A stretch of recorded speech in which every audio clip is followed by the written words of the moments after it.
নমস্কাৰ বন্ধুসকল, মই দীপক শৰ্মা স্বাগতম জনাইছো মোৰ চেনেল দীপক মোটিভেটৰলৈ। আটাইতকৈ বেছি চৰ্চিত বিগত 2-3 দিনত যেটো চৰ্চিত বিষয় হৈছে ট্ৰেডিং কোম্পানী। ট্ৰেডিং কোম্পানীৰ নামত আমুকে আমুক টকা লুটিলে, আমুকে আমুক টকা লুটিলে, আমুকজন অন্তৰ্ধান হৈ গল, কোটি কোটি টকা যি হিসাব হেয়া কৰা হৈছে 2000, 3000, 4000 কোটি টকা, ইমান টকাৰ হিসাব। আচলতে গোটেই খেলটো কি, সেই খেলটো অকণমান আপোনালোকক বুজাই দিয়াৰ বা কৈ দিয়াৰ চেষ্টা কৰিছো, যিখিনি মই অন্তত বুজি পাইছো। এই ট্ৰেডিং কোম্পানী যিসকলে খোলে, মই নামবোৰ নকওঁ, নামবোৰ সাধাৰণতে আপোনালোকে ইতিমধ্যে গমেই পাই যে কেইবাজনো গ্ৰেপ্তাৰ হৈছে, 2 জন পলাতক অৱস্থাত আছে। এই ট্ৰেডিং কোম্পানীসমূহে তেওঁলোকে সাধাৰণ জনতাক তেওঁলোকে এটা এডভাৰটাইজ কৰে বা তেওঁলোকে কয় বা প্ৰচাৰ চলায় যে আপোনালোকে মোক টকা ইনভেষ্ট কৰক, আপোনালোকে মোক 1 লাখ, 2 লাখ, 3 লাখ, 50,000 টকা দিয়ক, তাৰ বিনিময়ত 6 মাহ, এবছৰ পিছত মই আপোনালোকক ডাবল কৰি দিম। ঠিক যে এই ফিৰ হেৰাফেৰি চিনেমাখনৰ নিচিনা ডাবল কৰি দিয়াৰ যিটো চিষ্টেম এওঁলোকে সেইটো কৰে।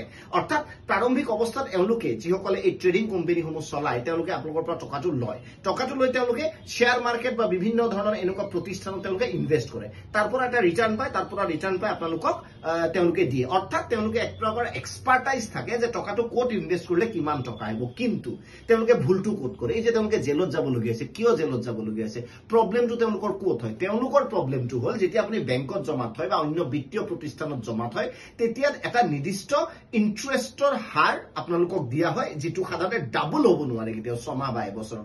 এওঁলোকে ভুলটো কৰে কি, এওঁলোকে এটা নিৰ্দিষ্ট হিউজ যিটো পৰিমাণৰ এটা ধন বা হিউজ এমাউণ্ট এটা তেওঁলোকে গ্যাৰাণ্টিড কৰি দিয়ে। অৰ্থাৎ 1 লাখ টকা আমাৰ তাত থওক, 6 মাহৰ ভিতৰত 2 লাখ টকা হ'ব, 3 লাখ টকা বা এবছৰত 1 লাখ টকাটো 4 লাখ টকা হ'ব। এইটো তেওঁলোকে গ্যাৰাণ্টি দিয়ে, যিটো সাধাৰণতে কৰিব নোৱাৰে। সেবি যি প্ৰতিষ্ঠানে আচলতে ষ্টকসমূহ বা এই বিত্তীয় বিষয়সমূহত বিশেষ নজৰ ৰাখে, তেওঁলোকৰ মতে বা তেওঁলোকৰ যিটো গাইডলাইনছ, সেই গাইডলাইনছ মতে কোনোৱে আচলতে এই বিত্তীয় যিটো ৰিটাৰ্ণ সেয়া তেওঁলোকে গ্যাৰাণ্টি দিব নোৱাৰে। গতিকে আপোনালোকে এটা কথা মনত ৰাখিব, যেতিয়া আপোনালোকে ইনভেষ্ট কৰে, আমাৰ প্ৰব্লেমটো হ'ল এতিয়া বহুতে অমুক ফুকন তামুক কাৰোবাক তেওঁলোকে দোষাৰোপ কৰি আছে বা তেওঁলোকে দুখ দি আছে।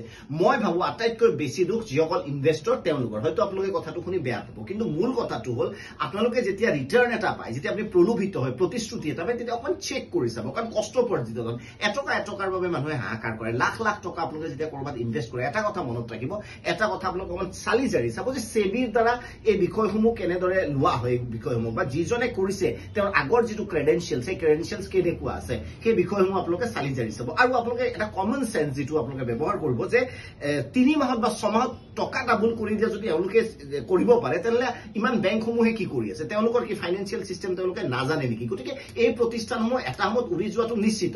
যদি এনেকুৱা যাদুৰ কিবা বিজনেছ থাকিলে ভাৰত চৰকাৰে নিজে কৰিলেহেঁতেন, ভাৰত চৰকাৰে নিজে এনেকুৱা বিজনেছ কৰি ডাবল ইনকাম কৰিলেহেঁতেন। গতিকে এনেকুৱা ধৰণৰ কেতিয়াও ডেফিনেটলি হ'ব নোৱাৰে। হয়, কেতিয়াবা কোনোবাই এক্সপাৰ্টাইজ যেতিয়া শ্বেয়াৰ মাৰ্কেট বা এনেকুৱা বিভিন্ন ঠাইত যেতিয়া ইনভেষ্ট কৰে, তেওঁলোকৰ এটা ৰিটাৰ্ণ আহে, কিন্তু এইটো কণ্টিনিউৱাছ প্ৰচেছ হ'ব নোৱাৰে। বন্ধুসকল মনত ৰাখিব যে জীৱনটো এনেকুৱা নহয় যে 2 মিনিটত হৈ যাব। জীৱনটো মেগী নহয় যে আপুনি গৰম পানীৰ লগত আপুনি মেগীৰ মছলা দিলে, মেগীৰ পেকেটটো দিলে, লগে লগে গৰমা গৰম মেগী হাজিৰ, তেনেকুৱা নহয়। যদি আপুনি সফলতাৰ চিৰি বগাবলৈ হয়, তেনেহ'লে অকণমান ধৈৰ্যৰ প্ৰয়োজন, অকণমান কষ্টৰ প্ৰয়োজন।